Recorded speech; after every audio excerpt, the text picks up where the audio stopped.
Twongeye kubaha ikaze bakunzi ba Muhato TV.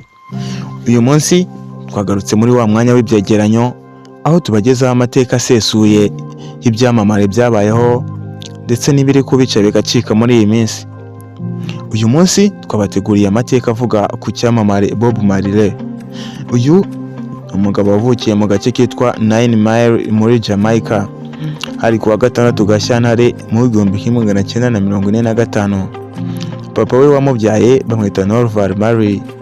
Uyu yari umunya Angleterre wakoraga mu gisirikare cy'Abongereza, naho nyina Kadeha Buka yari umunya Jamaica w'umwirabura. Kuba yaravutse mu muryango uvangavanze byatumye mu buto bwe ahura n'ivangura, ariko ibi ntibyigeze bimuca intege.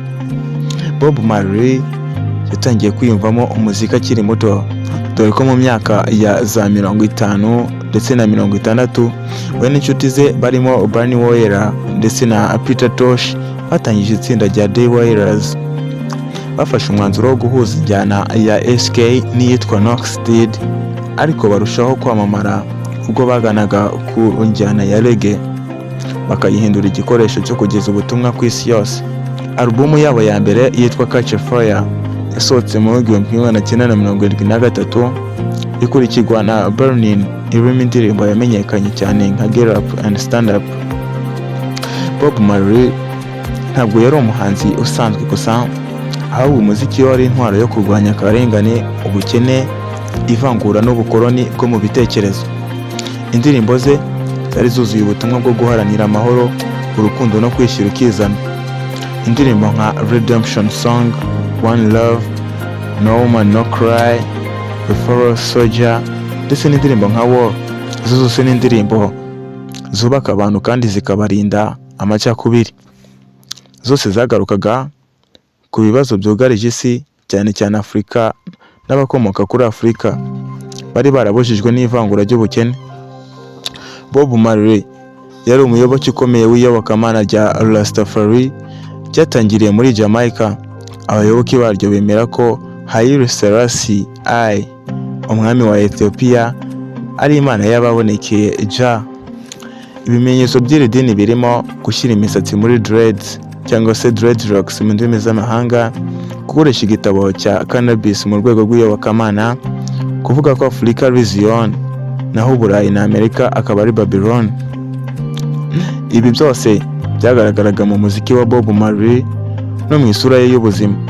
Bob Marley yabaye icyamamare kitagira imipaka. Alubumu ye Exodus yasohotse mu mwaka w'1977, yatoranyijwe na Time Magazine nk'iya mbere zihebuje mu kinyejana cya 20. Ibitaramo bye byahuriragamo imbaga y'abantu, harimo n'ibya politiki. Mu 1978 yakoze igitaramo One Love Peace Concert, aho yahuje abanyapolitiki bagwanaga muri Jamaica, harimo uwitwa Michael Manley ndetse na Edward Seaga. Aba yaje gutuma bahuza amaboko maze bahamagarira kwiyunga, maze birangira biyunze. Mu mwaka w'1977 Bob Marley yamenye ko arwaye kanseri yakomotse ku gisebe mu rwikomo rwe. Yanze gukugwaho akaguru kubera imyizerere ya Rastafari. Indwara ye yakomeje gukara, biza kugera igihe aza kuva mu buzima mu 1981, apfiriye Miami muri Leta Zunze Ubumwe za Amerika afite imyaka 36 gusa. Bob Marley yashyinguwe muri 9 Mile aho yavukiye, kandi ashyingurwa mu cyubahiro gikomeye. Nyuma y'urupfu rwe, Bob Marley yasize umurage ukomeye. Indirimbo ze ziracyaririmbwa kugeza n'uyu munsi ku isi hose.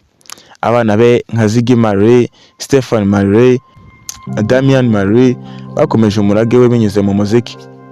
Yashinzweho inzu ndangamurage yitwa Bob Marley Museum i Kingston muri Jamaica. UNESCO yemeje ko ibikorwa bye byagize uruhare mu guteza imbere amahoro, ubwigenge n'uburenganzira bwa muntu.